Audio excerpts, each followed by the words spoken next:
Question को बनाने के लिए सबसे पहले आपको फैक्टोरियल के बारे में पता होना चाहिए। फैक्टोरियल, क्रमिक गुणित। तो इसमें कुछ फैक्टोरियल की वैल्यू आपको पता होनी चाहिए। फैक्टोरियल 0 का मान 1 होता है, फैक्टोरियल 1 का मान भी 1 होता है, फैक्टोरियल 2 का मान 2 होता है, फैक्टोरियल 3 का मान 6 होता है, फैक्टोरियल 4 का मान 24, फैक्टोरियल 5 120, फैक्टोरियल 6 720। क्योंकि हम यहाँ पर पढ़ रहे हैं इकाई अंक, यूनिट डिजिट ज्ञात करना, तो हमें इनके इकाई अंक की जरूरत पड़ने वाली है। तो फैक्टोरियल 0 का इकाई अंक 1, 1 का 1, फैक्टोरियल 2 का 2, 3 का 6, 4 का फैक्टोरियल 4 का इकाई अंक 4 होता है। उसकी वैल्यू 24 होती है, लेकिन उसका इकाई अंक 4 होता है। और 4 के बाद जितनी भी संख्याएं हैं, उन सब के फैक्टोरियल का इकाई अंक हमेशा 0 होता है। तो उसको अब आपको याद रखने की जरूरत नहीं है। तो इस क्वेश्चन को करने के लिए बस आपको शुरुआत में ये 5 फैक्टोरियल में जो संख्याएं हैं, उनके इकाई अंक याद होने चाहिए। 0 का 1, 1 का 1, 2 का 2, 3 का 6 और 4 का 4। क्लियर है? चलिए, अब हम इन क्वेश्चनों को जब भी सॉल्व करेंगे तो कैसे सॉल्व करना है वो समझ लीजिए। तो हम क्या करेंगे, जो भी हमें यहाँ पर संख्याएं दी गई हैं, उन सभी संख्याओं के फैक्टोरियल का इकाई अंक लिखेंगे, सबको ऐड कर देंगे।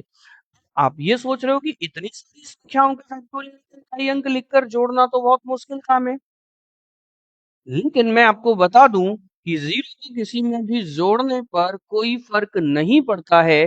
तो केवल और केवल हमें क्वेश्चन में केवल उन संख्याओं को ध्यान रखना है जो फैक्टोरियल 4 से छोटी हैं। बस उसके बाद की सभी संख्याओं के फैक्टोरियल का इकाई अंक चूंकि 0 होता है, इसलिए हमें उस पर ध्यान देने की जरूरत भी नहीं है। तो यहाँ पर देखिए, फैक्टोरियल 1 का इकाई अंक 1 प्लस 3 का 6, 5 का लिखने की जरूरत नहीं है। और इसके बाद जो भी है इसमें सबका इकाई अंक क्या है, 0। इसको ऐड कर देते हैं हम, तो ये हो जाएगा 6 और 1 7। ये है बेटा आपके क्वेश्चन का आंसर, जिसको हम कुछ ही सेकंडों में हल कर सकते हैं। अगर आपको तरीका समझ में आ रहा है तो देखिएगा, इसका एक क्वेश्चन और है, उसको हम आसानी से कैसे बना सकते हैं। जैसे हमारा क्वेश्चन दिया गया है, नेक्स्ट फैक्टोरियल 1 से लेकर 100 तक की संख्याओं के योगफल का इकाई अंक फाइंड करना है। तो देखिए क्या काम करना है हमें।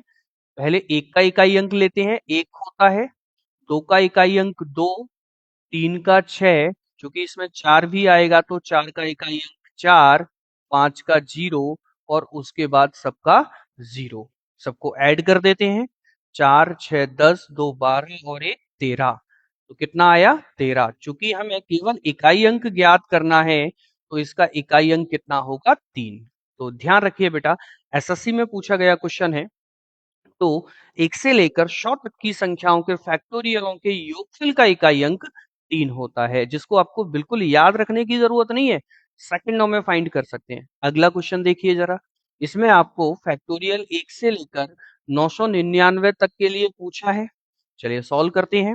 1 का 1, 2 का 2, 3 का 6, 4 का 4, 5 का 0 और इसके बाद सबका 0। क्लियर है?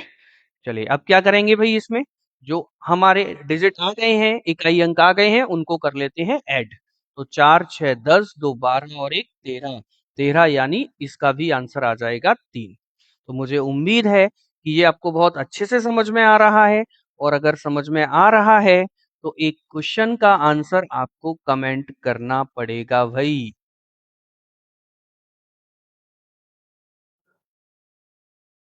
ये है हमारा क्वेश्चन, क्रमागत विषम संख्याओं के फैक्टोरियलों के योगफल का इकाई अंक क्या होता है। फटाफट से कमेंट करके बता दीजिएगा।